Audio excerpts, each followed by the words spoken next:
This is the 2022 Infiniti QX55. It is all new, inside and out, and there's some pretty impressive technology, and we're going to take it for a drive.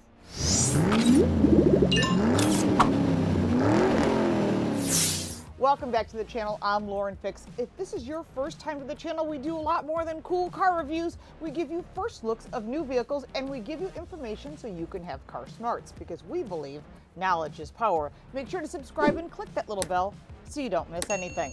This is the all-new 2022 Infiniti QX55, and there is a lot of changes to this vehicle. It looks different, and it performs in many different categories. So when you go into the dealer, the salesperson is going to try and sell you on that vehicle because that's their job. We're going to give you information in 10 different categories, and we're going to rank it on a scale from 1 to 10 so you can compare it to its competitors. And there is a full list of competitors in the description down below, and it's quite extensive. This is a very busy category. It's a luxury mid-size crossover. We'll cover areas such as performance, handling, safety, visibility, seating comfort, technology, features. We'll talk about design, quality. We'll give you cargo space, a value score, and in the end, we'll total it all up and we'll give you a Car Coach Reports total. That way you can compare it to the other vehicles. We'll give you some pros and cons along the way, some of the things that really impress us, and of course, some information so that you can make a good decision and not have buyer's remorse. Let's take it for a drive. Under the hood of all trim levels of the QX55 is a 2-liter turbocharged engine with 268 horsepower and 280 pound-feet of torque. This is a transverse mounted motor, so it goes this way. It's also a VCT, which is a variable compression turbo. What this does is gives you better fuel economy and performance when you need it, and we'll talk about that in the 4 different drive modes. In addition, this engine has been award-winning. We're going to find out. We have 3 modes. It's snowing like crazy. So we're going to start off in the normal mode, see what kind of traction we have. Not recommended for doing something like this if it's snowing outside. Okay, here we go. 0 to 60. Pretty good. 268 horsepower, 280 pound-feet of torque in normal mode, getting a combined fuel economy of 25 miles per gallon. This transmission is all new, by the way. It is a CVT, but this is something that has been completely redesigned, and I think they did a nice job with that. Now, that's only in the normal mode. It's snowing out. I'm a little crazy. We're going to try it in sport mode. Here we go. Hammer down. Good traction. Wow, good power to the ground. Really well done. You can hear the motor running. That's to 60 miles an hour. There is also an eco mode. You're watching the lane departure warning kicking in. We'll talk about that in safety. There's a personal mode as well. We'll go back to standard because it is snowing like crazy here in the Buffalo area. You can put your smart aleck comments down below because everybody has to have a smart aleck comment when it comes to Buffalo. The first thing I want to do is shut off this lane assist because I personally don't like it. I really like this vehicle as far as getting the performance down to the ground. They've done a nice job redoing this engine, giving it good performance in this category. What you're looking at is the activated lane departure warning. That is part of safety, which we'll talk about in a minute. And that's one of those things that you either love it or you shut it off. And I shut it off, but that's me because you kind of know where you want to go if you're paying attention to the road. Now, as far as performance overall for this vehicle, considering all the factors, it earns an 8. When you're talking about handling for this vehicle, the most important thing to know is this is an all-wheel drive vehicle, and this gives you the ability to move the traction that's needed to each corner, and it's front-wheel drive when you're just driving around, and it's all-wheel drive when you really need it. So it is an all-wheel drive vehicle, but it gives you better traction. And in this snowy, icky, crappy weather that we have here in the Northeast, that everybody in the Northeast gets, it's good to have all-wheel drive, and I highly recommend winter tires. But if you're in that lower half of the country and you want all-wheel drive, maybe you come up here every once in a while, you'll be pleased to know that this vehicle does really well in the snow. It's got 13-inch front brakes and 11-inch rear brakes, and the brakes are pretty good, not too bad. Handling is good, the steering is tight, it's not too tight, it's not sloppy, and it does absorb most of the bumps in the road. Now, compared to the other vehicles in the class, is a big mixture. The Nautilus, which is a direct competitor, I'm also reviewing actually at the same time, and it tends to absorb the bumps better. Again, every vehicle is slightly different, so it's important that you test drive multiple vehicles. The list is down below before you make your final decision. And when you're looking at handling for this vehicle overall in this category, a very busy category, it earns an 8. I'm just showing you the safety features. There are different safety features here in the center, which include the rear view monitor and rear sonar, which we showed you in the backup camera, your around view monitor, but it also has a lot of other information. This is for your traction control, which I suggest you leave on. That's your lane assist. We'll leave that on, and the lane intervention. One is a warning. The other one's going to actually help you, push you back into the lane so you don't hit the car next to you. This is your lane centering, and when you turn that on, what it does is it actually helps you stay within the lane. And that's part of that Pro Pilot Assist. It's sort of the beginnings of autonomous driving, although that's not available from anyone, so don't let anyone kid you on that. Emergency assist if you need it, forward and back. That's for collisions. You don't want one. Forward assistance, this gives you the distance control, which I recommend leaving on, your blind spot detection, and you can set this to different indicator lights. Do you want it dark? Do you want it standard? Or do you want it really bright? That information is easy to change, and of course your blind spot intervention and your warning. Now you also have the traffic sign recognition, which is great to remind you what the speed limit is because you don't want to get a ticket. Now going to the center screen, when you press this little button to the right, this blue button, this is when you get to your lane departure warning. When you're driving, these lines will light up on either side of the car to tell you, hey, you got to stay in the lane, and that's part of that Pro Pilot Assist. When you press the button again, and again, it depends where you have it set last, you've got your forward collision warning information. You also have your lane departure and your blind spot detection. There's your sign recognition right there in case you need it, and a lot of other information. There's a lot of safety on this vehicle, including when you're backing up. If something's in the way, it will stop the vehicle, and also the intelligent cruise control will stop and actually hold your vehicle if traffic is stop and go, and that makes this vehicle very safe, and it earns a 10. When it comes to visibility, there is a huge piece of glass in front that's great. You can see right on down based on the design of the hood. The sills are a good height, which means you can put your arm there, but also someone in the back row can easily see out. Now looking out the back, this is where a coupe-like design does have its negatives. You can see that there's not a lot of glass back there, and then you get the two headrests, which are pushed out to the outboard, which is good. But one thing that they have with Infiniti, and they developed this, was the around view camera. And when you look at the around view camera and all the options that are there, it's much better than just a standard backup camera. And when you're looking at visibility for this vehicle, it earns an 8. Seating is a very important part of any vehicle because this is where you live in the car, and if you ever switch drivers on a road trip, you want that person to be comfortable as well. Well, they have done that. They're 8-way power seats, 2-way lumbar. I appreciate that because when you're on a road trip with a vehicle like this and you're switching drivers, or you're just sitting there on a regular basis for whatever reason, you want to make sure that both people are comfortable. Now, they're both heated and they're both ventilated, and that is a necessity in this category. One additional important thing to have in any vehicle, in my opinion, is adjustable height seat belts. They don't have to be powered, they can be manual, but you don't want this seat belt cutting in your neck. It doesn't make the car any more comfortable, and it won't get any better over time. Now let's take a look at the second row. Now that we're in the second row, first thing I notice is two pockets. They call them map pockets. No one uses maps anymore, but you can put stuff and junk back there. There's two, which is really nice, and they're the same material. Tons of leg room, which I think is great. I have both seats set for me. I'm 5'8". Now, when it comes to headroom, I'm not very tall in the torso, but this is a very high seating position, and you need to keep that in mind based on who's here. Are they children and child safety seats, which you can only put 2? You can sit 3 adults across the back, but you really have to watch the height here because this is one of those things. If you're going to own it and you're going to use it and your kids are growing up, you have to consider all these factors. Behind the center console, you have 2 vents. You have a regular 12-volt outlet, a USB connection, and you have a heating adjustment, which is good. There are no heated seats back here. There is, however, Bose audio, and that is a top-of-the-line system. Really, really nice. I do still love, and I talk about this coming up in features, this open pore wood is really classy with the metal trim. Everything is real, nice, soft surfaces, which I really appreciate. Now, going to the center console here, there's a pull. You pull it down, 2 cup holders in a place for, I don't know, a phone, pens, or whatever. This is a 60-40 split fold. There is one issue I have. Putting down the seats is easy. You pull a lever. Putting them back, these are pretty heavy. They are also adjustable. There are levers on the sides especially good for child safety seats. You lift up on that lever and this seat goes back and forth just a little bit, just enough for making people comfortable. When you're looking at a seating score for this vehicle, it earns a 9.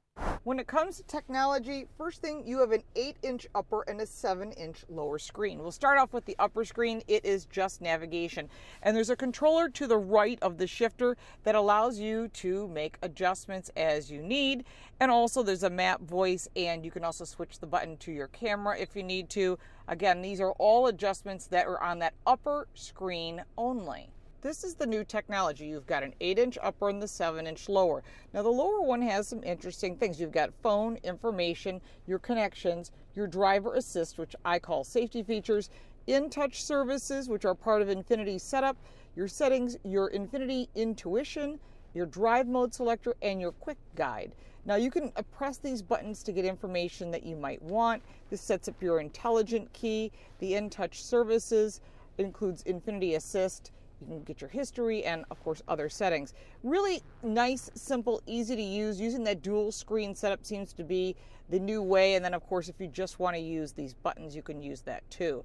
But that's kind of part of features. When you're looking at technology, there's also a really nice head-up display. The audio system is AM, FM, CD, and a Bose 16 speaker, as well as wireless Apple CarPlay and Android Auto with a Wi-Fi hotspot, and that is standard. There is additional screens here between the gauges which you can adjust to different information very easily depending upon what you're looking for.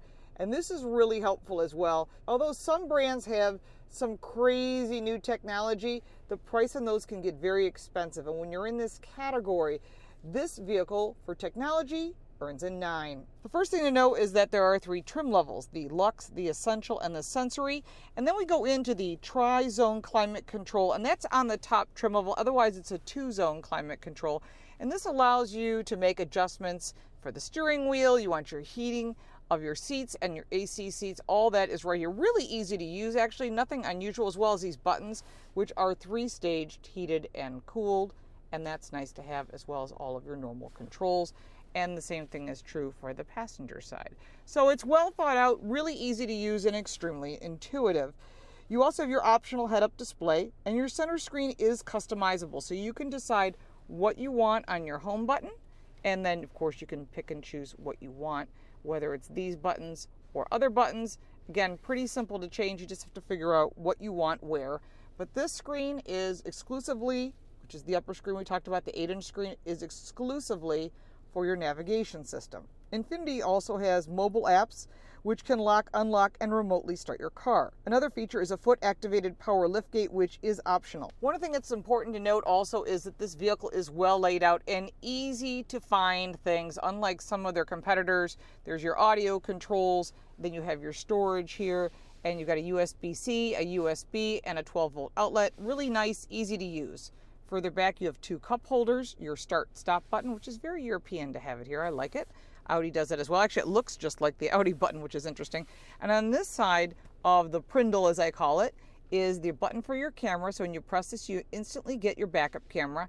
This brings you back to the map. That brings you backwards. And this allows you to adjust the map in and out. Also, if you press the OK button in the middle, it gives you a lot of additional information that you would want to have. Your steering assist, your audio sources, and so forth. Really nice to have that right there in front of you. And then again, you can dial that down to whatever information that you would like. If you want a split screen, we can do the split screen map as well. And that changes everything, so you can pick which split screen you want. I want that one per se. And there you go. So that information is there, and it's a pretty updated map considering what's available today. Most people use Apple CarPlay and Android Auto, which is wireless Apple CarPlay. Going further back, you've got your prindle. This is your park, your reverse, your neutral, and your drive. To get to neutral, by the way, you just push it forward and hold it for a few seconds, and it will automatically switch. This is your drive mode selector right here. When you push this forward, you can go into personal, sport, standard, or eco. We talked about that in handling. Here's your parking brake and your auto hold. Now inside, from this beautiful red interior, which I'm a huge fan of this red interior, it is optional. Open pore wood, real aluminum, everything is real, including the leather materials, which I really, really like. They did a really nice job. Good storage as well. For the center console, you push this button, and inside you have another USB charger, which is nice to have more storage, good storage as well. The glove box is your normal size glove box, nothing special, which is nice to have, just so we have one. But I do like the red and the black. I do like the stitching. You can see that this is really nicely done. Just the details are really nice. And even on things like this, they thought about covering it up. I don't know too many people that leave it covered up, but it's good if you're hiding something. So it's well designed. Now going over to your steering wheel, on the left side you have your standard audio controls, easy to use. And go over to the right side, you've got your cruise control, and this button goes into your safety features, and this button changes the screen. So if you press this button, this blue button, it shows you your different safety features, and you can step through them by pressing that button again. It'll give you the forward collision warning, lane departure, blind spot detection, and Infiniti was one of the first on the market to this, so this is kind of cool to have this. Now, to the left of this blue button is the menus screen, and when you press that button, scroll through the different options. This is your maintenance. This is your warning lights, if you have any. This is your radio station, and your compass or your navigation. Your information, which includes the trip information, fuel economy, good thing to know, and then back to those safety features that you might want to have or you might want to adjust. Also notice it has sign recognition, so that's your street sign recognition. Also it's the temperature, and it's telling me, hey, it's snowing outside. As you can see, yeah, it's snowing outside. I do like the actual gauges. I think that is a really nice feature to have. One other thing, the stalks are pretty normal on this car, as far as turn signals. This is your minus for shifting if you want to use the paddle shifter, and that's your plus if you want to use the paddle shifter. All of your wipers are right here on this stock. Pretty simple stuff, nothing unusual. Going to the left side of the steering wheel is a vent and some beautiful open pore wood. I don't know if you can see it. That is really nicely done. And then some more safety features and adjustments and opening the deck lid. Your lighting, there's your Bose audio, 2 memory seats, and everything here on the sill is really normal, including one thing I do like is that all 4 are auto. So in other words, you press the button up once and the window goes up completely, not having to hold it that whole time. There's also storage in the door for your big cup holders, and I guess you could put things in here if you really want to. It's for the pull. It's beautiful open pore wood. Really is a nice touch. Just really well done. And the leather materials are great. They really thought about who's using this, who wants this, and it is luxury and it is sporty as well. I think they did a really nice job. It actually looks very Italian to me. When you're looking at the features for this vehicle, including the sunroof, which is pretty standard, and it's a manual sunroof, which I'm not really 100% thrilled with. You've got your overhead console with your standard information for lighting and doors, and your SOS button. For features, it earns an 8. The QX55 has a striking, sophisticated new design. I really like the flat grille. It's just a unique, modern look, and the logo is there. It's big. I think it might be one of the biggest logos on the market, but there is chrome trim around it, so you have those different colors and those different materials, and that makes it look even cooler. Now, as far as down here, you've got the body color. This gray almost looks like a Nardo gray, which is a German color, but it has the black polished trim. I'm surprised this isn't flat down here because this is where you pick up your dirt and you want the car to always look clean, but this is all part of that body trim. You'll also note as you move over here, LED headlights and LED driving lights, and that's part of this trim package. This is the top trim level. That's what we always get to review, and that way you can see what's available. The hood is very muscular. I love these really aggressive lines, but then there's also an accent line that's here on the hood, and that just gives it this really muscular look. It almost gives it that flavor of an Alfa Romeo Stelvio. It's not a Stelvio, but it's in that category. Standard are 20-inch alloy wheels, and I do like the difference in the two materials where you almost have a body color look to this, but then you also have the silver highlights on this. Really makes it look modern and very European in design. There's also a chrome detail line here. One thing you might not notice right away is this hood overhangs a little bit. And it's kind of neat because it ties in, it gives it a cool airflow and a really cool European look. Black covers and your marker light here. And then you follow this black all the way along the bottom. Still makes this car not look so big, gives it a shorter look. And then of course the black roof rails in addition. Really interesting in design, and I like it so much better than the previous one, although I did like the previous one. You can check that out up here. Blacked out windows for privacy glass, and then details on the chrome handle. Coming around to the back of this luxury coupe style, I really like how they carried those lines from the hood across the top of the roof and the nicely placed satellite radio antenna. But this is really neat. It almost has a Porsche Macan look to it. I see a lot of different cars in this vehicle, and that was a smart move because it makes people feel more relatable to it, but that also makes them look at, this is a vehicle I want to own. One of the things I also like is these taillights. There's lots of variants in them. Typically they're just smooth and flat. These actually have cuts in them, which is cool. And then in addition, you got your all-wheel drive, which I recommend in this lovely snow, which we have going on now. And of course, the Infiniti logo and the logo for here. There's a little button in the middle. You press that to open the deck lid. Very nice, keeps it really nice and clean. And we'll cover that in cargo. This rear wiper blade is kind of in the way. I wish it was tucked up underneath like you're starting to see in a lot of the other vehicles. And then your QX55 logo. This matte black here, so as we bring things into the trunk, we don't want to scratch the paint. And that's part of why the design is where it is. And your dual exhaust. They did a great job in redesigning the QX55. I'm really a fan of this sports coupe look. This is a very busy category, and they've done a good job. And for design, they earn a 9. When it comes to quality of this QX55, they've done a really impressive job. I've been to the factory before, and I know they use a special system for lasers that is unique to this brand. In addition, you can see good paint qualities, inside and outside luxury materials that are really nice to the touch and also make you feel comfortable. They really thought about who's using this car and who the client is. And in a competitive set like this, you know that you have to shine, otherwise you're going to lose the sale. Well, Infiniti has done that in quality. They offer a 4-year, 60,000-mile warranty, as well as a longer-term powertrain. So if you've got any problems, they will stand behind it. Not every brand has that, so you want to make sure to check out the warranties. When you're looking at the quality of this vehicle overall, on a scale of 1 to 10, it earns a 9. Coming around to the back, there are 2 ways to open the trunk. You can use the key fob or press that little triangle, and the deck lid goes up. With the second row up, you have 26.9 cubic feet of storage, and that's pretty good.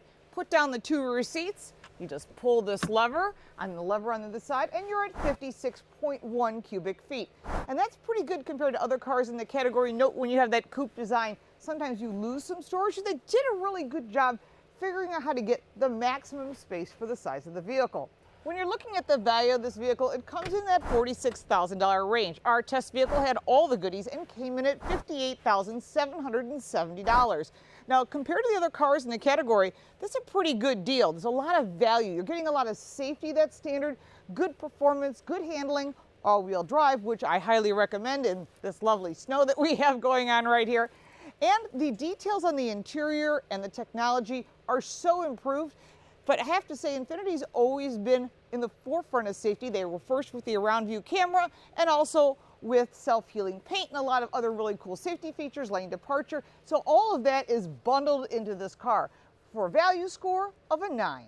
In this very busy category of luxury mid-size crossovers, there's a lot of vehicles. Some are a coupe design like this and some are not.